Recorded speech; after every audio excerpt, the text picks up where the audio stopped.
बुनियाद में होती है जो नजर नहीं आती। ये इस्लाम की वो ईंट है जो बुनियाद में है, जिसकी घर में पूरी इमारत खड़ी हुई है। हाँ जी, हज़रत पीर मक्की अलैहि रहमतुल्लाह। और यहाँ बाबा जी ने कुरान मजीद के मसले भी सुनाए हैं और यहाँ पर तकरीबन उतने 9 मसले हैं, तकरीबन या 8 मसले हैं और 12 साल इमामत है। और जिसको बाबा जी ने कहा था कि अगर तुम्हारी मसलत ये कहती है कि औकाफ की मुलाजमत है, कादिर हुसैन रिजवी को हक बोलने की इजाजत नहीं, तो कादिर हुसैन रिजवी को अगर मस्जिद रहमतुल्लाह अलैहि से हक बोलेगा।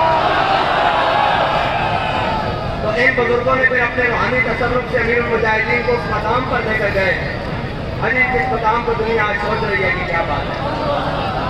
इसके मुशर्रफ का अहम दौर हो, मुशर्रफ का अहम दौर हो, डिक्टेटरशिप अपनी उरूज पर हो, तब अगर किसी ने कहा, मुशर्रफ ने कहा कि जनाब हम ऐसे कर देंगे, फरमाया चुड़िया तू नहीं रहना, असली मेंबरों के हक की गल कर दे रहना।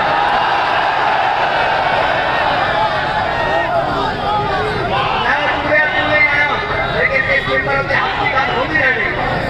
आज देखो उनकी बारगाह में अपनी लबैक के नारे लग रहे नहीं।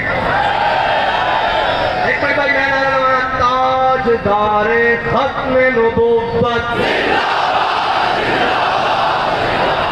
सारे फातिहा शरीफ पढ़ो, पीर साहब जमेल करो।